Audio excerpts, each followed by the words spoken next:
The boy had always loved the singing. Even now, as dusk pressed against the tin roof of the little church, Obi sang louder than the others. His voice cracked, thin and untrained, but he poured his whole chest into the hymn. He believed every word. "The Lord is my fortress, my shield, my song." Candles flickered along the narrow windows, their flames trembling as if they already sensed what was coming. The air inside the church smelled of wax and sweat and harvested corn still clinging to the congregation's clothes. It was the smell of a people who had worked hard all week and now stood shoulder to shoulder, trusting God to keep watch while they rested. Obi's mother stood beside him, her palm firm on his shoulder. She didn't sing as loudly. She watched the doors. Mothers always watch the doors. The pastor raised his hands, his voice steady but tight. "The Lord will not abandon his people," he said, "even in the valley, even in the night."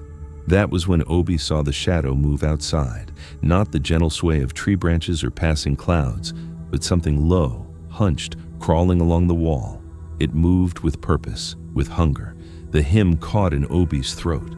Before anyone could turn, the doors burst inward. Gunfire shattered the sanctuary, louder than thunder, brighter than lightning. Screams tangled with half-sung hymns, pews toppled, candles exploded into smoke. Mothers fell, clutching their children. The floor slicked red faster than Obi could understand. His mother shoved him hard toward the altar. "Hide!" she screamed. "Hide and don't move!" He dove beneath the altar table, pressing himself against the cool wood as boots thundered across the stone floor. From the narrow crack beneath the cloth, he saw his friends dragged out by their collars, their feet scraping helplessly across the ground. A man tried to shield his wife. A machete flashed once, then again. The attackers laughed. Their voices were thick with mockery, playful, as if this were sport. One of them ripped a page from a hymnal and lit it with a candle. The burning paper fluttered upward like a wounded bird before dissolving into ash. Obi bit his lip until he tasted blood. His slingshot dug into his leg. Useless, absurd against rifles and blades. Time lost its meaning. Eventually, the gunfire stopped. The laughter faded. Boots receded into the night, carrying away those still alive. What remained was silence, not peace, emptiness. Obi crawled out. Smoke hung thick in the air. The candles were gone. The altar was splintered. His mother was gone. Her scarf lay trampled in the aisle. He clutched it to his chest and stumbled out the back door into the night. The bush swallowed him whole. Moonlight broke through in silver patches, revealing things he didn't want to see. Twisted bodies, familiar faces staring up at the stars. A baby cried once, sharp and desperate, then went quiet far too quickly. Obi ran. His lungs burned. His legs shook. He collapsed into a dried riverbed and crouched low, barely breathing. Voices drifted through the trees.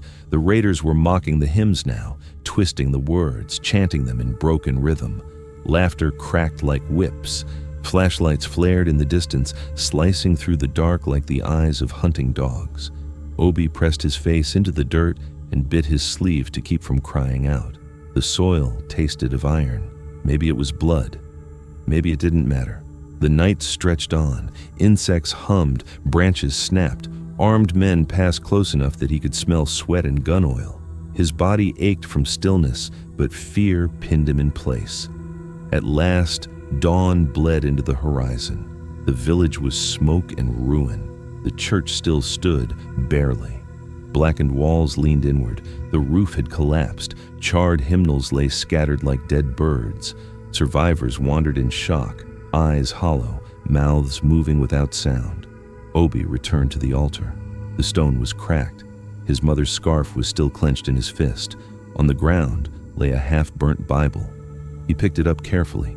The pages were fused together, scarred but not destroyed. He found the last legible hymn. The words were broken, half consumed by fire. Obi stood in the ruins and sang. His voice was small, cracked, but it carried, threading through smoke and ash, rising into the morning air. No one joined him. No one could. Still, he sang. The hymn ended where the page burned away. Ash drifted upward, curling skyward like prayers, like souls, as if heaven itself were listening. Obi knelt among the ruins, clutching the ruined book, and understood something that could never be taken from him. The song would not die. Not tonight. Not ever. If you'd like to read the full story and explore more dark, haunting fiction, subscribe to Kevin Frasure Horror Writer on Substack.